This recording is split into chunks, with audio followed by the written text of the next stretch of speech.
Hello, everyone. Welcome to the Andrew Richter Show. In fact, this is segment number 168 of the Andrew Richter Show. I am Dennis Holman. I'm your guest host for the evening. And we have two new members of the City of Crystal Planning Commission who are going to discuss their perceptions of the comprehensive plan that exists for the City of Crystal.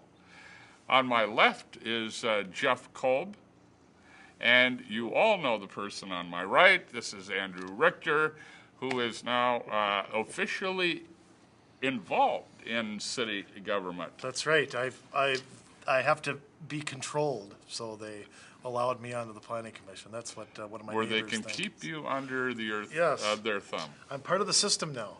Part of the. And how are you? I never ask how you are on these shows. I'm doing fine. Oh, good. Well, Thank you. I'm fine too, except when we start talking about Crystal's comprehensive plans, somehow that can always put me in a grumpy mood. We could be doing this Christmas morning, and I'd somehow be in a grumpy mood. And you guys have the official comprehensive plan right in front of you. This is all 118 pages of it. Yep. And when you do it front and back, it looks so much less than it seems like when you download the PDF, doesn't it?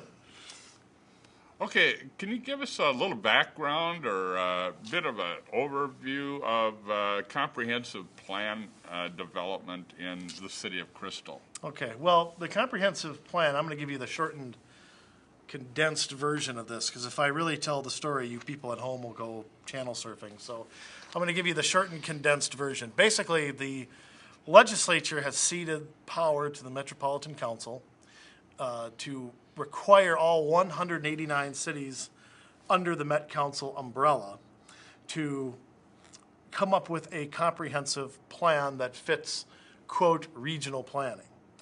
So the city is required by law to do this. And right now we're operating under the 2030 regional plan. There was a 2001.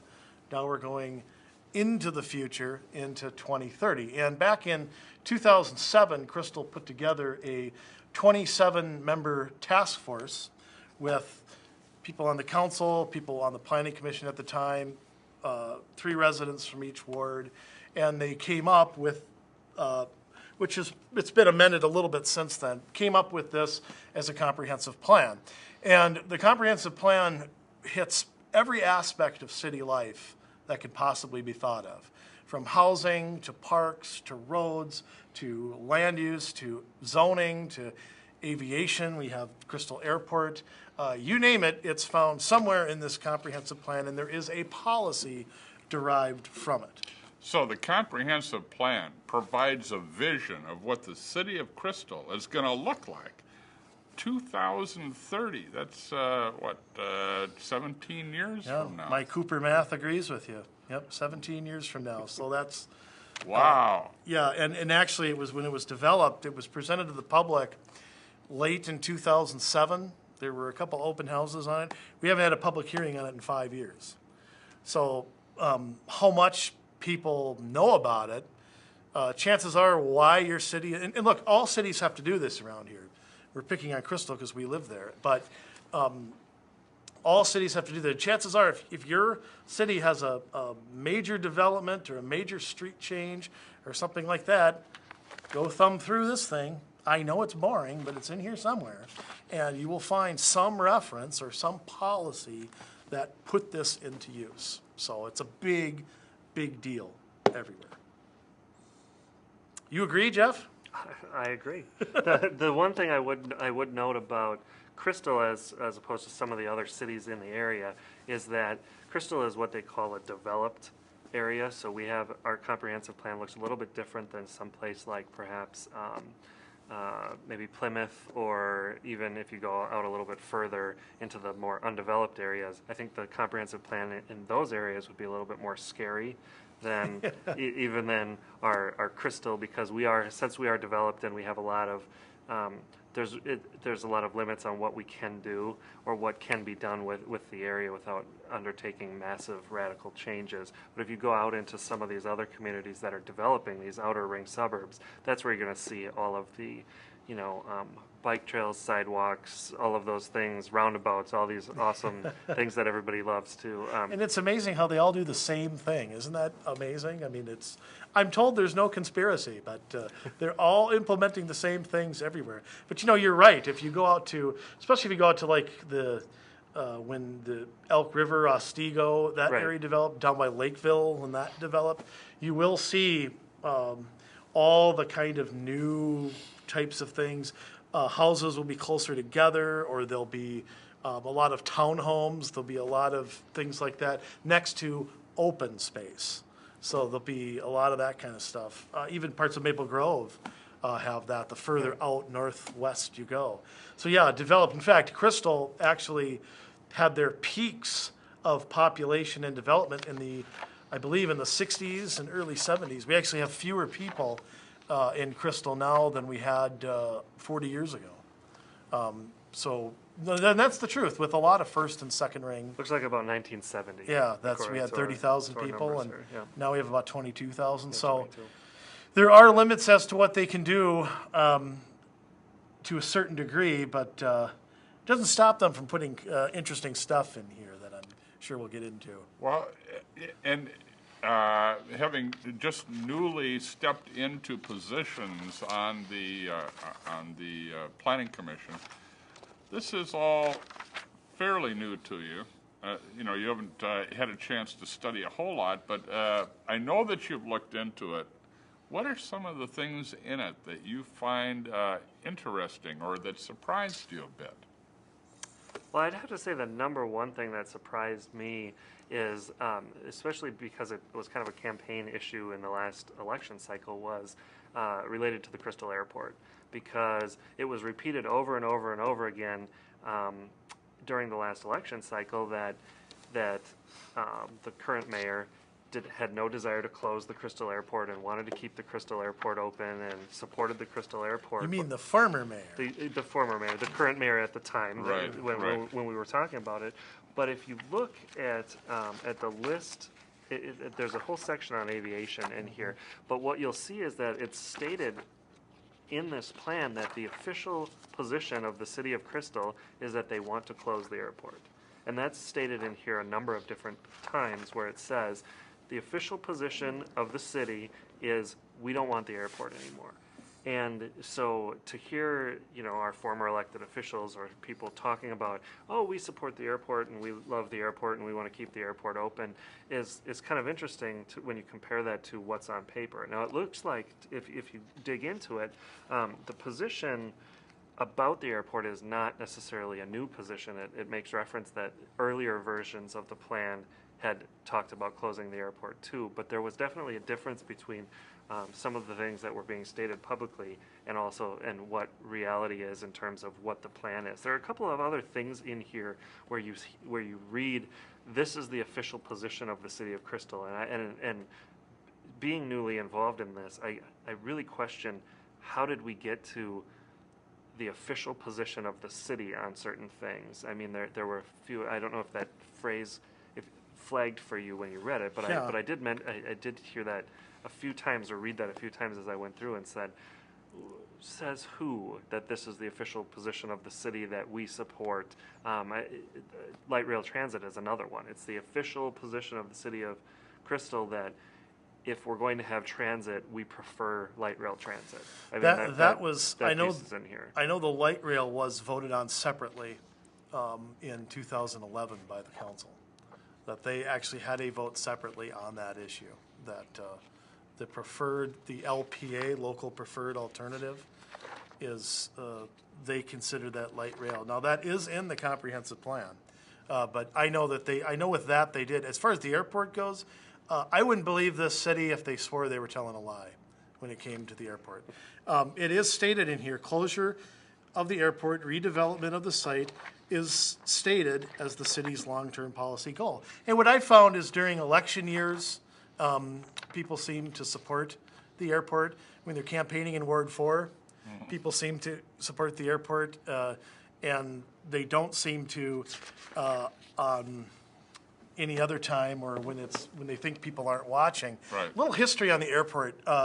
It's called a reliever airport, and it grew out of World War II. But we don't use, not to get into all the details, but we don't use airports the way we did. You know, the Red Barons not fighting a kamikaze anymore. That's not how we use air power.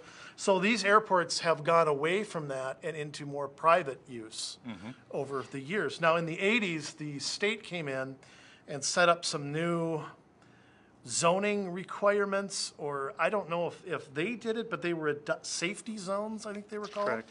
And they were adopted, but Crystal was grandfathered into it. So technically, where houses are between, say, Bass Lake Road and the airport, going forward, they couldn't be built there. And the city's been trying to use that as an excuse to close the airport down. It's too noisy, or Right. blah, blah, blah. So You ever know- since the 80s, they've been fighting to close it down. Yeah, there's two safety zones. They call them Safety Zone A and Safety Zone B. It looks like we have 128 dwelling units, which I guess I would call houses. Is that what we call a house as a dwelling unit? We have We won't dwell on it. we have 128 dwelling units currently in Safety Zone A, and then 146 in Safety Zone B, and those are the current houses that are impacted. Now, what they're saying is, if the airport were built today, you couldn't build houses in these areas, but because they were there at the time when the airport was built, they're allowed to stay there indefinitely. They're also allowed to, there is a provision that says they're allowed to be rebuilt if a house were, for instance, torn down.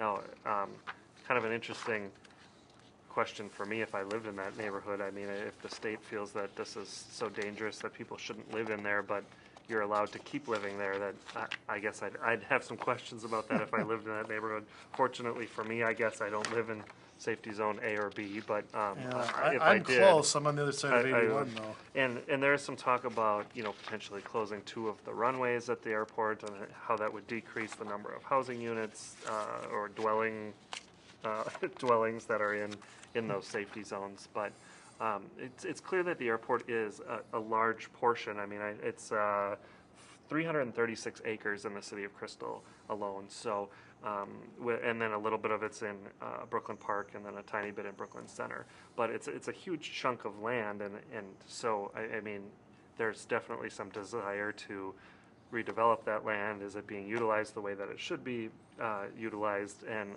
if you read in between the lines in this document, we would love to see this, the official position of the city of Crystal is we'd love to see a bunch of high-density housing and transit-oriented activity. Mixed use. Built in that airport space instead of those dirty old, nasty old 20th century airplanes. I would agree, and I'll tell you, going back to your question about what did you learn in here, I think that I learned some interesting things about I think one thing that, I guess I should laugh about it, but one thing that would really help me is some reasoning why we have a goal to do something. Yes. Yeah. Where does that come from? That's I'll the give interesting. you an example under policies here, and this is under housing, which is chapter G. Crystal has a goal to increase renting, which I scratch my head at why a city would want to do that. We have a goal to have 75% owner-occupied homes, 25% rentals, and we aren't up to 25% yet. But that is a stated goal under policy number 1. Under the Metropolitan Livable Communities Act, which is just an excuse by the Met Council to subsidize TOD and the same old stuff. That does raise the question, who determined this 75-25 mix? And why is it being imposed on the city, or is it springing from within the city? Well, it's certainly not, I don't think it's happening from any market-based transition. I don't think I think if we let the free market go, I don't think we'd see Section 8 housing anywhere. So I can't buy that. Now, look, rentals have their place. renting apartments, things like that, have their place. But why would a city make a goal to increase the amount of renting? I mean, isn't having owners who are here, who care about their property, who care about the city long term, their kids go to the local schools, isn't that what, I mean, it goes counter to everything this city says publicly. Well, and as somebody who's had the unfortunate experience in a different city of living next to some renters who were exactly the opposite of what you were talking about, did not care about the long term, did not have any skin in the game, so to speak, about the long-term neighborhood. It was a nightmare. And so, I mean, not all renters are bad. Obviously, this is not a slam against renters. That's great. It's an important part of the overall housing solution. But I think the market should really be dictating that, not some kind of city goal. That's actually a good catch. I did not actually flag that through my first read through, because I actually thought this section 1 here applied to just a certain zone or something within here, because it is all quite complicated, and I've read through the whole thing twice now. I still think I have a limited understanding of it. But that I did not catch that was a citywide 75-25% mix. That's crazy. Damn it, we're not there yet. Yeah. Right. Yeah. And the other thing that I think is really interesting, some of the language in here, I think you alluded to this before we started the show, but some of the language in here, this government speak that you see in here, we use the word projection over and over and over in here, but they don't really mean projection, because a projection means, what do we think will happen based on the environment and what's happening now. What do we project will happen? These are goals. They're just called projections, because we have a projection to add an additional 87 units of high density housing or affordable housing in the city of Crystal by 2020. Okay, so there's some talk about how we're falling short of that projection and what we should do to change that so that we actually hit that goal. But so that we hit the projection. Well, but the projection is coming from the city, right? Not from the real world. So we use some terms in here that are not really, I think, accurate. These aren't projections; they're goals. We should call them goals. I think that would I think a lot of times that's done to make it feel a little more palatable to people. That this, well, we project that this is what it's going to be. But if you put it in the terms of, this is our goal. What was amazing to me is it says, the Metropolitan Council has looked at the whole area and says we need X number of units, and Crystal, based on some formula and some spreadsheet somewhere, you have to create 87 more units of high-density housing in the city of Crystal because we say so. And what's more head-scratching about that, if you look at Crystal's population, we haven't moved in 2 generations. What are we creating 87 new houses for? I mean, we haven't gone up in population since my dad was in Vietnam, and yet here we are being told that we have to add. And I also feel like, you talk about the 87 units. Well, we just added the Kavanaugh program, which is another senior building. The 5th senior building we have in 1 square mile. I guess Crystal's a retirement destination all of a sudden. That alone is 130. So if that's 130, why don't we scrap everything else that we've met the goal? Right. So two points on that. One is that this was pre that development. So so I don't know. We may now have met our goal, which would be surprising. We didn't throw ourselves a little party. Or really. We met We our did. affordable Just housing. you and I weren't invited. Oh, okay. But the other piece about that is that you'll see as you look through public comments in here, there's a lot of opposition to high-density housing among citizens, and there are probably 8 or 10 pages of this document are summaries of public feedback from some of the meetings that were held, and you can just read through them. I mean, we don't want more high-density housing. No, don't build more high-density housing. We can't fill the high-density housing we have today. High-density housing decreases property values and brings in crime. All of the reasons, but what you see in here is you see, well, except for senior high-density housing. So you'll see, especially in that Kavanaugh site, that it's a more palatable way of getting your high density housing requirements, meeting that goal, is these low income senior development. So I think that has something to do with what you're talking about, having so many of the same type of development in a certain area.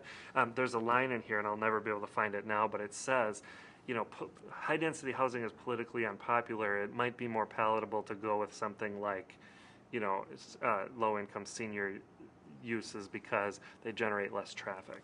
Well, and you'll also be glad to know the Met Council does not use the term high-density housing anymore. They use efficient land use. Yeah, but that's another thing, and all the little terms that we've talked about for 4.5 years on this show, you will find in here. Comprehensive planning, smart growth, forward thinking, the same old terms. Is the term sustainable in here? Yeah, I'm sure it's in here. If not, I'm sure that's going to be one of your goals, is to incorporate that. It's definitely in here under the water use and, absolutely. and parks section. Sustainable parks. I'm sure it is. But that wouldn't apply to the airport, though. They wouldn't use the term sustainable. You mentioned quite a bit of quite a number of pages that talk about the feedback that the public provided into this process.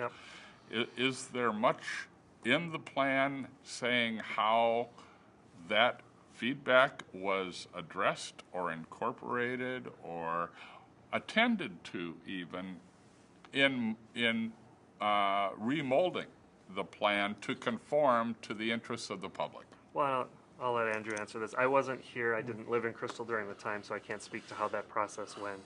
Well, I know that the plan has been amended here and there over the past few years. Lastly, in the summer of 2011.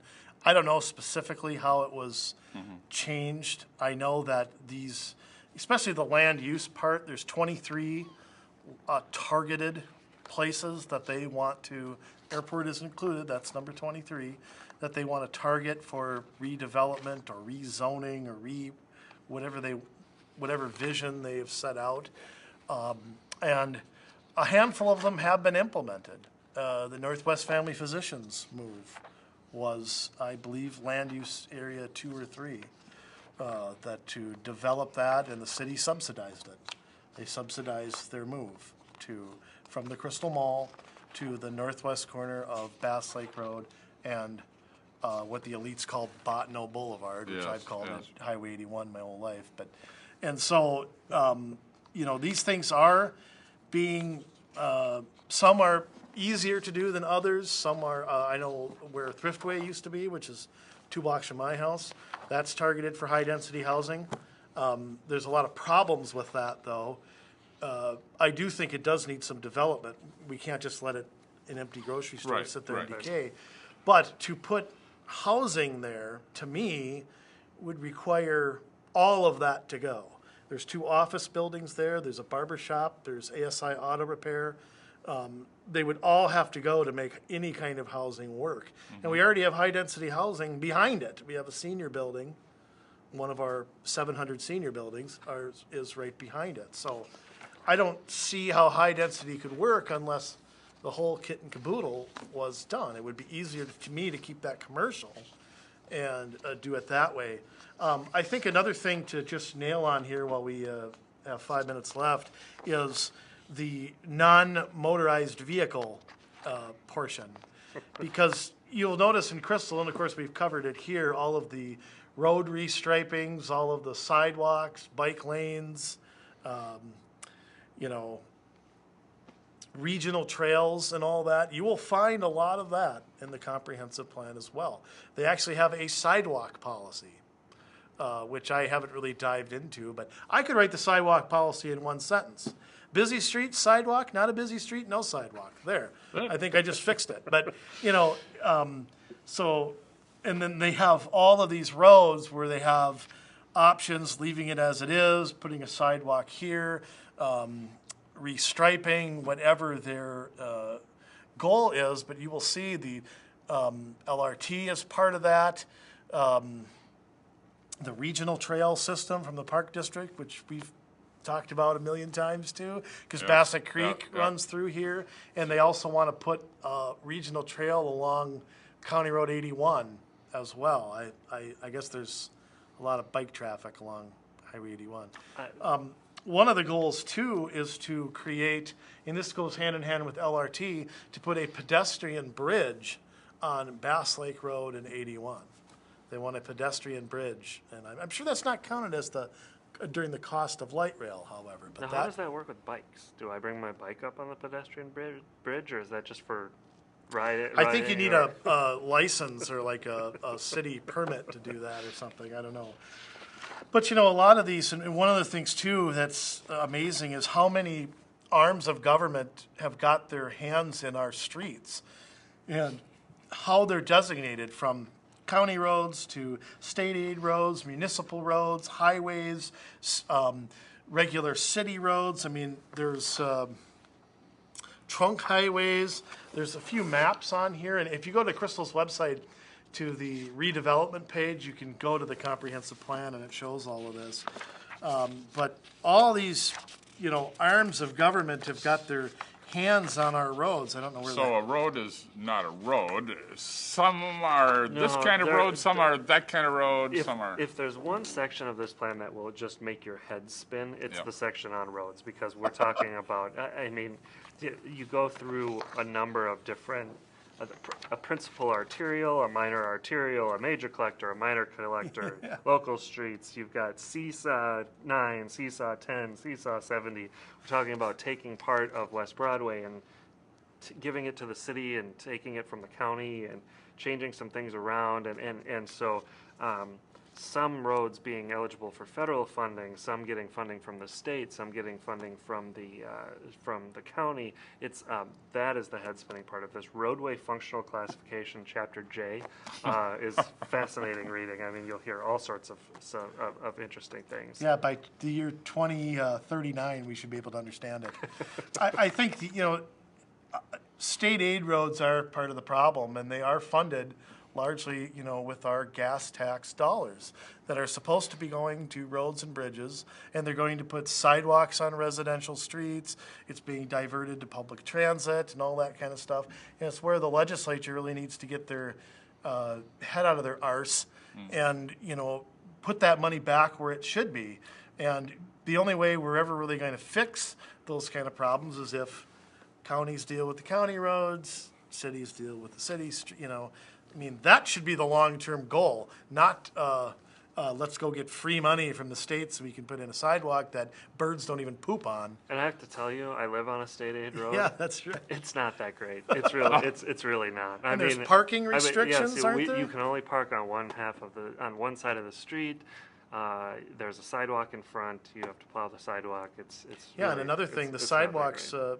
cut down your square footage too Yeah. of your house, because you mean and they add city expenses because cities have to maintain them. So Right. the state might be paying for it, but we're indefinitely. And it's not a well-traveled sidewalk. Believe me, this is not a major thoroughfare. I thought I saw you out there on your unicycle on the. Well, that's true. You can't ride your unicycle. It goes in the bike lane. I think okay. you should know that. Well, it's clear there are a lot of aspects to this plan that a lot of people don't really know a whole lot about. Andrew, I'm hoping that in future shows you help keep the public informed as to what's going on and how the Planning Commission is addressing some of these things. But for now, we've run out of time. Thank you and good night. Thanks.